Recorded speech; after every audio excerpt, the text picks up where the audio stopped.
Ever tried to win someone who's not quite sold on you yet?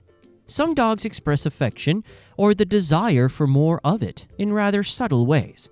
In this video, I want to talk about some of my favorite things, including raised eyebrows. But before that, let's start with one of the most overlooked yet classic dog moves, blocking your path. Picture this. You're walking from one room to another, and your dog just parks right in front of you. Not wagging, not moving, just standing there like a furry toll booth operator who only accepts payments in ear scratches. While some people brush this off as your dog just being in the way because you're in a small apartment, it's a strong signal. Blocking your path is your dog's version of tapping you on the shoulder and saying, "Excuse me," emotional support inbound. In dog social behavior, proximity is everything. Dogs block each other or stand in front of one another to control movement in play or social situations. When your dog does it to you, it might be because they want you to stay near them or give them some attention, especially if they lock eyes with you simultaneously. It's the canine equivalent of your best friend gently placing their hand over yours and saying, "We need to talk, but mostly I need you to pat me." Having said that, I do have a whole video about that called, "If Your Dog Blocks Your Path, This Is What They're Trying to Say." So keep an eye out for that. Now let's talk about the doorway flop. Dogs love lying in doorways, hallways, or narrow walkways, especially the ones you need to use, like now. This isn't just a lack of architectural awareness. It's a behavior rooted in social bonding. Dogs in packs tend to lie near doorways or transitional zones where they can keep an eye on what's going on. By choosing those spots, your dog puts themselves at the heart of your home's action. Also, it's the perfect way to casually, accidentally be in your way. It's low effort, high impact. They get to be close to you, see everything you're doing, and maybe even get a foot massage when you inevitably trip over them. Congratulations if your dog lies in the doorway and lifts their head to look at you every time you pass. You've got a dog who wants to be closer to you but refuses to admit it, like a Victorian nobleman in love with a commoner. You're on a walk. The sun is shining, the leash is out, and then suddenly your dog stops in their tracks like they've seen a ghost, or just remembered they left the oven on at home. What's happening here isn't always stubbornness or fear.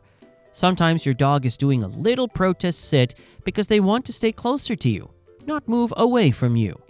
Dogs learn quickly that movement often means separation. If they're about to be left home alone or you're heading somewhere unfamiliar, stopping and staring is their way of saying, "Can we not? Can we just be here together? Ideally near snacks?"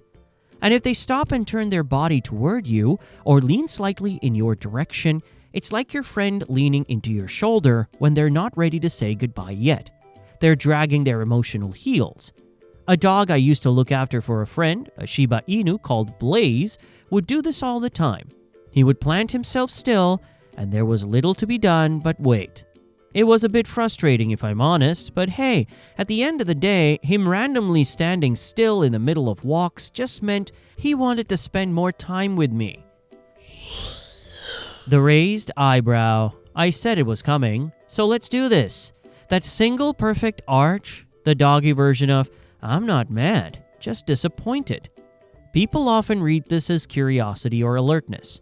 But when paired with a still body and an intense, almost awkward direct stare, this is often a signal that your dog is uncertain or emotionally unsure around you. The raised eyebrow can indicate they're trying to read you. Not just, "What are you doing with that sandwich?" but, "Are we cool? Do you like me? Should I emotionally invest in this relationship or keep one paw out the door?" Dogs use eye contact to bond, but crucially, only when they feel safe. If your dog gives you these prolonged stares with a poker face, they might be looking for reassurance. It's like a kid staring at a parent before jumping into the pool. They want to get closer. They're just not sure you'll catch them. This one might look adorable, but it's got layers, like a croissant. A very anxious croissant. When your dog sleeps tightly curled up, legs tucked in, tail wrapped around the nose, it's not just because they want to resemble a furry cinnamon roll. It's a protective posture. In the wild, this position conserves heat and protects vital organs. In your living room, your dog might say, "I'm not ready to be vulnerable yet." Especially if your dog sleeps like this and avoids physical contact while doing so. Like moving away when you sit next to them or pet them gently. It can signal a guarded emotional state. They're there, but not fully relaxed, not spread out like a confident sunbather. Contrast that with the dog who sleeps flat on their side or belly up with their legs splayed out like a puppet with the strings cut. That dog is done, fully comfy, zero trust issues. Meanwhile, the curled up pup is still auditioning you for the role of person I trust with my squishy belly. Now this one's tricky. The slow blink is often discussed in cats, but dogs do it too. Sometimes, kind of, in their awkward way. If your dog looks at you, then slowly closes and opens its eyes while its body is still, it's often a calming signal. Kind of a way of saying, "Hey, I'm no threat. Are you?" It's also an invitation. It's not like a party invite, it's more like a nervous glance someone gives you when sitting alone at lunch and hoping you'll come say hi. If your dog does this, especially when you're still too, it could be their gentle, indirect way of saying, "I'd like to be closer, but I'm going to need you to make the first move." Like a Jane Austen heroine. Side eye or whale eye, where they turn their head slightly away but keep their eyes on you, can be more complicated. It can signal anxiety if paired with a tense body, but it can also be their awkward flirtation move in more relaxed settings. Like, "I'm not looking at you, but I'm looking at you. Love me, or don't. But do. Please? Oh gosh, please.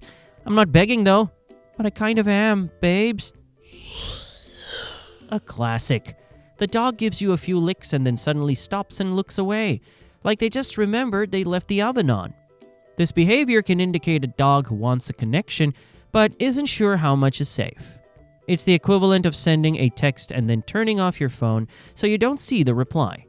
Your dog may lick for comfort, affection, and sometimes for a taste of that mysterious peanut butter smell on your fingers. But when the licking is cautious or short-lived, it could be a moment of vulnerability followed by a quick self-protective retreat. They're checking in emotionally. "I like you, I think, or at least your knuckles. Let's circle back in 5.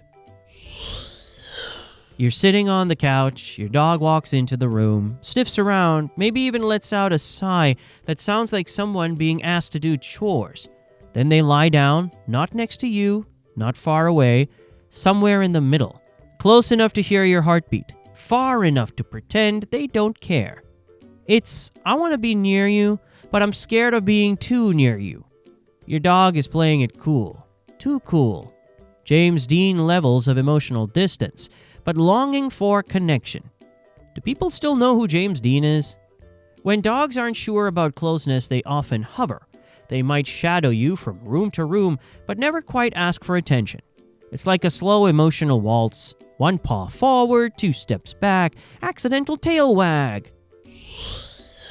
Ever notice your dog taking forever to go into their crate or bed when it's time for you to leave the house? They sniff the floor like it holds the secrets of the universe. Then suddenly remember they need a very long drink of water. They give you the eyes, the guilt trip eyes. The "I wrote a sad song about you in my head" eyes. This delay tactic isn't just manipulation. Okay, it's also manipulation, but at its heart, it's a desire to remain close, to delay separation, to say, "I wish you didn't have to go, but I'm not going to throw a fit. I'll just make leaving emotionally difficult." I'm not talking barks or howls here. Think the quiet grumble, the soft huff, or the almost whine that sneaks out when your dog is just sitting there, staring at you like you owe them money. These sounds often accompany longing. It's your dog's version of sighing dramatically while staring out a window. They want a connection, they're not sure how to ask for it. So they let out a noise that says, "I'm here, I'm cute. Pay attention to me before I file a complaint with the Department of Unsnuggled Dogs." If your dog already is showing these quiet signs, there's a good chance the bond runs deeper than you think. But how do you really know if your dog is in it for life? In our next video, we reveal 8 powerful behaviors that prove your dog has chosen you forever.